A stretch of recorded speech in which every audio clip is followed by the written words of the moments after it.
It cannot be overstated how much Robert F. Kennedy Jr. attempted to mislead lawmakers when he was getting confirmed to be the Secretary of Health and Human Services and try to do, no, I like vaccines now. All good. Me and Vax, we resolved our issues. We shook hands and I moved past it. And that was obviously just a stunt to get through the confirmation. And then all of the things we knew about him with his detachment from science, detachment from reason, detachment from data, stance on vaccines remaining. And that came through abundantly clearly in his interview on Fox News. So I want to play this for you. And then in reaction, he got absolutely obliterated by folks who brought the facts. And we'll get to that as well. Aaron Rupar posted this clip saying that RFK Jr. went full anti-vax on Fox. Let's watch, and then we'll look at the reactions of this being dismantled. Found that 97% of the people on the committee had conflicts of interest. This is a committee that we've gone up from 11 vaccines in 1986. Today, children get between 69 and 92 vaccines before they're 18. Not one of those vaccines has ever... That's really high. Those are not all mandatory. Those are all mandatory. And the reason they're 69 to 92 is some of the brands require 3 doses, okay. Some of them require 4. But... Great. Give me more. I love vaccines, man. Oh, wait, you have another needle for me? Stick me, doc, stick me. That's what I say every time. I say, give me another vaccine. End quote. None of them have been safety tested, except for the COVID vaccine. The only vaccine on this schedule that has gone through placebo-controlled trials prior to licensure was the COVID vaccine.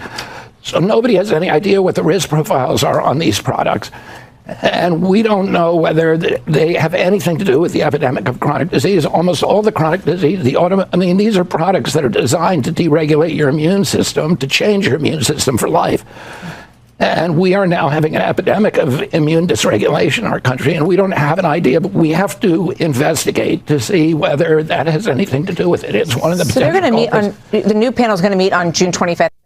So a lot of people have described the 2024 election as us just shooting ourselves in the face, not in the foot, in the face. And this is a great example of it. We voted to place the guy who has all of the wacky and detrimental views about vaccines in charge of the vaccines. It just, we knew it was not going to end well, but we just as a people seem, even if not you and me, as a collective people, I do believe we are one people. I don't want as someone suggested recently, the breaking apart of our country. We are one people. And so we are one clinically insane people who just every time the sign says, this is off the cliff, this way is in the beautiful bluebonnet path, we go down that path because that's girly over there. Flowers, gay. Alex Wayne responded, journalists do readers a disservice when they describe him as merely a vaccine skeptic. Contrary to his assertions, many vaccines have been tested against placebo, but it can also be unethical to expose a control group to infection by using one. Makes sense. Then Paul Farhi said, quoting RFK, none of them have been safety tested, and then responded saying, in fact, all of them have. Okay, well, he made one mistake. He made more. Dr. Jake Scott says RFK Jr. went on national TV and spouted egregious, dangerous falsehoods about vaccines. As a parent and infectious disease doctor, I couldn't stay silent. Fox News might not fact check them, but I will. I've reviewed the trials. I've cataloged them. I have receipts. Now, it would take a while to go through. He look at just this one interview, goes through all of the claims that were made and specifically debunks them. But we'll link this in the description if you want to look at the specifics, and I'll read here his bottom line. RFK Jr. went on national television and systematically misled millions of Americans with false claims about vaccines, but the real evidence is available. The studies exist. The safety data is public. Why this matters?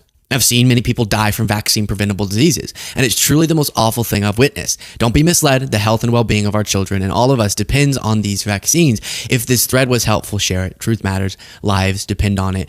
Literally. So you're thinking, if you're pro RFK Jr., you're thinking, wait, what? But maybe, okay, you say there's a lot of things he could read and studies and he could see the data himself, but that takes a lot of time. And he's a busy guy. He might not have the time to do all of that reading. Like checking to make sure when he releases a report, actual studies are cited. and not in 7 cases fake, made up, fabricated studies that were nothing. But here's the deal. Doing all that reading, it's time expensive, and he's a busy man, or at least he has been in his life in the past. You remember this?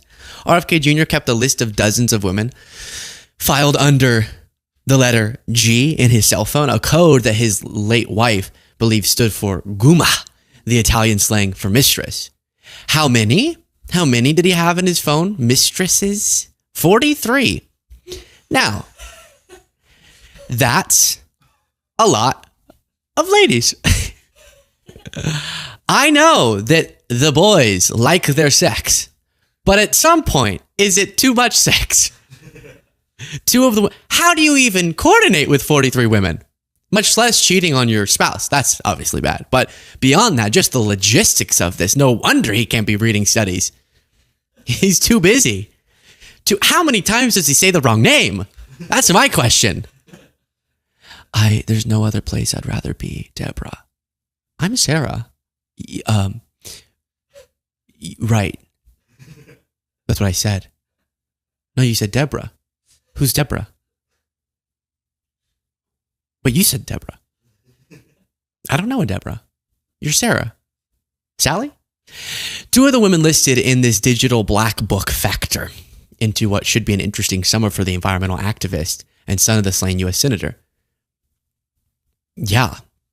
So when you're I have very little respect for people who get into relationships where they dedicate themselves to monogamy and then without changing the guardrails of that relationship, they go outside of it. That's not good. And I don't have respect for people who spread misinformation about life-saving vaccines. And a little part of you has to respect just the logistical fortitude, just the biological strength to be able to be having that much sex. That should be studied. Let me tell you. Can you imagine? Some of you in the audience might be doing this, having ED problems, erectile dysfunction, having a difficulty even having sex with the person you're with, and then you find out that he was juggling 43 or 44. Leave some for the rest of them, Bobby. My gosh. So that's my best defense of him, is that he just didn't have the time because he was too busy getting it on. But that was from previously, to be clear.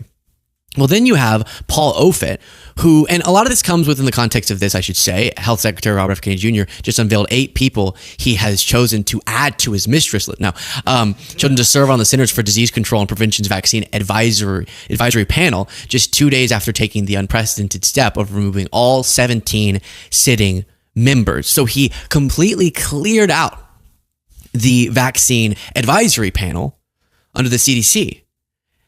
Something that before he replaced them, we all already were terrified about, because why is he doing this? And then inevitably, we are seeing that his choices may not be the best. Kennedy did not pick people with strong current expertise in vaccines, says a professor at UC Law.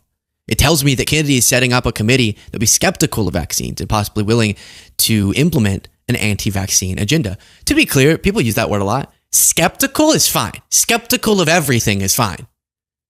It's being openly hostile. We talk about this when they try to make the link between vaccine and autism, and they go, why won't anyone let us ask these questions? What if the link is between vaccines and autism? To which we respond, no, you can ask the question. You just seem wholly uninterested in answering the question, which you can by analyzing the thing that's been studied a bunch of times and disproven. So you know why it was studied so much? Do you know why we know that that link is not there? And that these vaccines are safe and effective, is because people were skeptical and asked the question. And because people who were willing to actually investigate thoroughly researched it and got an answer that then you just don't want to accept. So now we get to Paul Offit, who was one of the people removed from this advisory panel, who responded to some of RFK Jr.'s false allegations. Before clicking play on this, if you appreciate the show, please do click the subscribe button. If Bobby has the time to juggle 43 mistresses, you have the time to click the subscribe button. Secretary Kennedy addressed me today, June the 12th, during an interview on Fox News with Martha McCallum. During that interview, he named me, so I need to get the facts out. First, he said that the CDC Vaccine Advisory Committee was corrupted by members who had financial ties to the pharmaceutical industry. He used me as an example. He said that I voted to approve a rotavirus vaccine on which I was a co-patent holder. I was a voting member on the CDC Vaccine Advisory Committee between 1998 and 2003. The vaccine on which I was a patent holder didn't come up for a vote until 2006, so I'd been off the committee for at least 3 years. So there was no conflict of interest. Second, Secretary Kennedy said that I made $186 million from selling out my patent. But because our work was done at the Children's Hospital of Philadelphia, they owned the patent. So that is simply not true. I would ask Secretary Kennedy to do his job. Focus on the things that will make America healthy again, rather than by dividing us and vilifying people unnecessarily and without the facts. Americans deserve at least that. Thank you. Yeah. And to be clear, now, based on what he said, I don't know if he just was mentioned by RFK Jr. as a past member of that, or if he was currently one of the people removed. But regardless, responding there.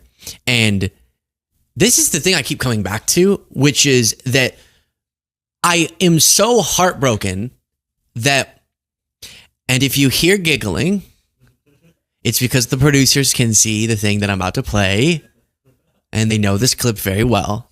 So just breathe, boys. So it's sad that the assault on vaccines and the lack of really the analytical ability, the experience, the level-headedness to deal with these consequential issues, that's going to give a bad name to MAHA.